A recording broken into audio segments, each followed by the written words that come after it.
శనగలతో పాటోళ్ళీ చేసుకుందామండి. దానికి 4 అల్లం ముక్కలు, పచ్చిమిరపకాయ ముక్కలు, చిటికెడు పసుపు, ఒక అర చెంచా ఉప్పు రెడీ చేసి పెట్టుకున్నానండి. మిక్సీ చేసుకోవడానికండి శనగలు వేసుకున్నాను. అల్లం ముక్కలు, పచ్చిమిరపకాయ ముక్కలు, ఉప్పు కూడా వేసేసుకుందాము. పాటోళ్ళీకండి కొంచెం బరకగా గ్రైండ్ చేసుకోవాలండి. చివరిలోనండి కొంచెం వాము వేసుకుని ఒక్క తిప్పుకుందామండి. స్టవ్ వెలిగించి నూనె పెట్టుకున్నానండి. మొదట ఆవాలు వేసుకుందాము. ఆవాలు చిప్పటంటున్నాయండి.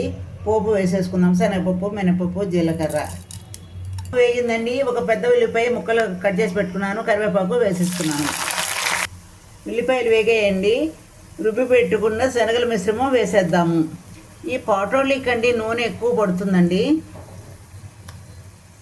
ఈ శనగల మిశ్రమం వేసాకానండి మనము ఇలా కలుపుతూనే ఉండాలండి, లేకపోతే మాడిపోతుంది.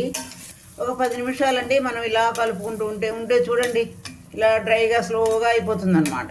ఇప్పుడు ఆల్మోస్ట్ 300 పైన అయిపోయిందండి. ఒక్క 2 నిమిషాలు ఉంటే ఇది అయిపోతుందండి. ఇదిగో చూసారా అండి, దీనికి ఎక్కువ నూనె వేయడం వలన ఇలా విడివిడిగా మనకు వచ్చేస్తుంది అనమాట. ఇదిగోనండి ఉల్లిపాయ పాటోళ్ళీ రెడీ.